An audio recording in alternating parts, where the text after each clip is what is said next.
Welcome to Canada Immigration Daily, your ultimate guide to understanding Canadian immigration policies, updates, and the changing landscape of the labor market. Our goal is to make Canada's immigration process clearer and more accessible for everyone who is looking to build a future here, whether you're a skilled worker, entrepreneur, or someone interested in understanding the broader immigration and employment trends. In today's video, we're going to discuss three very important topics: the minimum wage updates across Canada, the latest changes to the express entry immigration system, and how foreign nationals can qualify for a work permit exemption as business visitors. These updates are crucial for anyone planning to move to Canada or seeking a better understanding of the country's evolving economic and immigration landscape. Before diving deep into these topics, remember to like, share, comment, and subscribe to Canada Immigration Daily. Your support allows us to continue bringing valuable content to help you stay informed and make informed decisions about your future in Canada. Let's start by exploring one of the most fundamental issues that affects almost everyone: minimum wage updates. Minimum wage across Canada. The 2025 adjustments. In recent years, the minimum wage has been a topic of debate and change in Canada. The government periodically updates the minimum wage to reflect the rising cost of living, inflation, and economic trends. For most individuals, especially those in entry-level jobs, minimum wage is a critical indicator of their earnings potential and economic well-being. So, how does the minimum wage system work in Canada, and what changes can we expect in 2025? Federal versus provincial minimum wage. Canada's minimum wage operates on two levels: federal and provincial/territorial. The federal minimum wage applies to employees in sectors regulated by the Canadian government, such as employees working in telecommunications, banks, and certain transportation industries.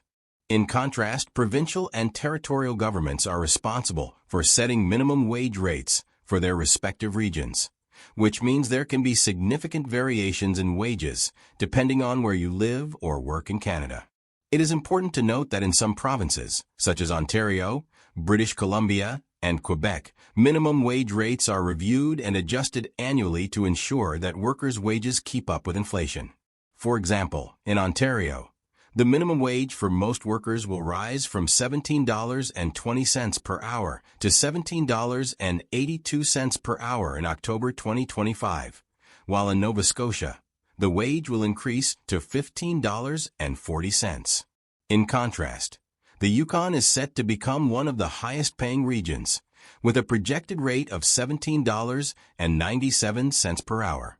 But why does this matter? For employees, an increase in minimum wage means better financial security. However, businesses must adjust their compensation strategies to account for higher wages, which could ultimately lead to higher costs for consumers. What does this mean for you? For workers in Canada, especially those in low-paying or entry-level jobs, a raise in the minimum wage means increased income, which can ease financial burdens. If you're living in a province or territory where minimum wages are set to rise, you could see a significant improvement in your purchasing power. For employers, these increases pose challenges. Companies might find themselves under pressure to adjust prices, restructure payrolls, or reassess their hiring practices. Employers who rely heavily on minimum wage labor may need to consider automation or other efficiency strategies to counterbalance rising operational costs. For new immigrants or foreign nationals considering a move to Canada, this information is vital. Understanding the minimum wage trends will help you plan your finances and assess the cost of living in your province of interest. As you're planning your migration and job prospects in Canada, it's essential to know how much you'll be able to earn, especially if you're targeting entry-level positions to start. What's next for minimum wage? We will continue to monitor the government's response to inflation and economic pressures, as these trends will dictate future minimum wage increases. If you're someone thinking of immigrating to Canada or looking to enter the workforce, understanding these patterns is essential for making informed decisions about where to live and work.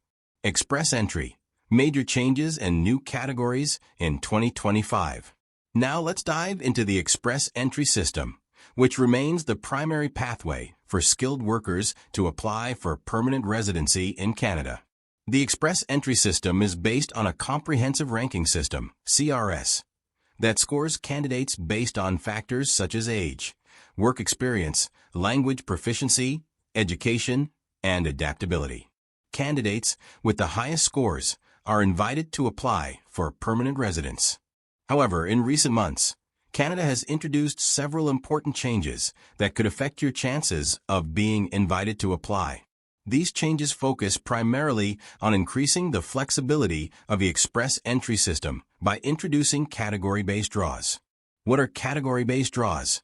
Category-based draws are draws held by Immigration, Refugees, and Citizenship Canada, IRCC, that prioritize candidates based on specific attributes, such as language proficiency, work experience in particular sectors, or even educational background. This means that even if your CRS score is not the highest, you could still receive an invitation to apply ITA, if your skills match Canada's labor market needs. One of the biggest developments in recent years is the increased focus on French-speaking candidates. With a target to increase the number of French-speaking immigrants in Canada to 29,000 by 2025, candidates who can demonstrate proficiency in French are at a distinct advantage.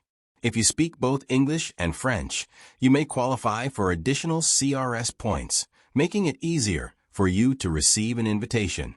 Other priority categories.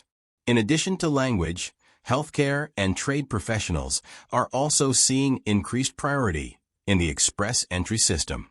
The healthcare sector, in particular, has been under immense pressure in recent years due to Canada's aging population and the COVID-19 pandemic. Nurses, doctors, medical technicians, and pharmacists are in particularly high demand, and those with experience in these fields have a higher chance of receiving an ITA. Similarly, the trade sector has become a key focus for the Canadian government. Positions such as electricians, plumbers, construction workers, and welders are all highly sought after, especially in provinces experiencing construction booms or labor shortages.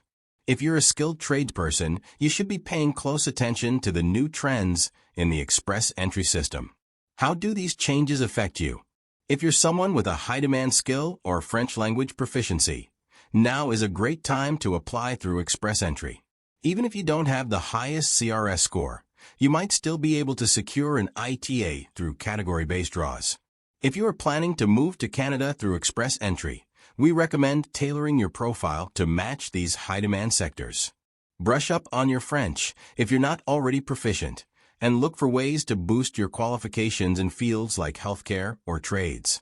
This will significantly increase your chances of being invited to apply for permanent residence. Have you considered what changes you need to make in your profile to increase your chances of getting invited? Let us know in the comments if you have any questions or need guidance on the process. Work permit exemptions, business visitors, and their opportunities. Finally, we turn our attention to work permit exemptions, which is an often overlooked yet essential topic. Business visitors are individuals who come to Canada to engage in business activities without entering the Canadian labor market. For many foreign nationals, qualifying as a business visitor is a great opportunity to conduct business in Canada without the need for a work permit. Who qualifies as a business visitor? To be eligible for a business visitor exemption, several criteria must be met. First and foremost, the individual must not intend to enter the Canadian labor market. They cannot seek to work for a Canadian employer or earn Canadian income. Instead, their business activities must be international in scope, and they must demonstrate that they're working for a foreign business.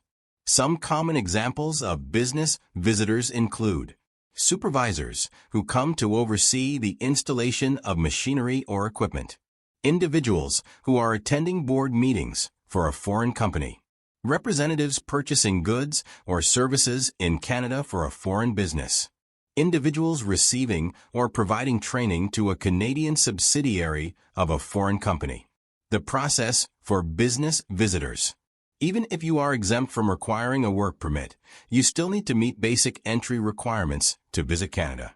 This includes presenting a valid travel document like a passport, showing that you have enough money to cover your stay, and proving that you intend to leave Canada at the end of your visit. It's crucial to keep in mind that misrepresentation, even if it's unintentional, can lead to serious consequences. Individuals who provide false information or fail to disclose pertinent details could be banned from entering Canada for up to 5 years. If you have doubts about whether you qualify as a business visitor, it's always wise to consult with an immigration lawyer. How does this affect you? If you're considering a short-term business trip to Canada, understanding the rules around work permits can save you time and money. If you qualify as a business visitor, you can avoid the hassle and expense of applying for a formal work permit, provided you meet the necessary criteria. Would you like to know if you qualify for the business visitor exemption? Have questions about specific activities that might be allowed under this status? Let us know in the comments below, and we'll help clarify any confusion you might have. Final thoughts. In conclusion, the changing landscape of minimum wage, the evolving express entry system, and the work permit exemptions for business visitors all reflect Canada's ongoing commitment to creating an inclusive, competitive, and dynamic workforce. Whether you are looking to move to Canada for work, settle here permanently, or simply explore business opportunities, staying informed about these changes is key to your success. Make sure you like, share, comment, and subscribe to Canada Immigration Daily. Your interaction helps us bring you the most relevant and timely content, and we'd love to hear your feedback. Thank you for joining us, and we look forward to bringing you even more valuable insights in our next video. Until then, take care and stay informed.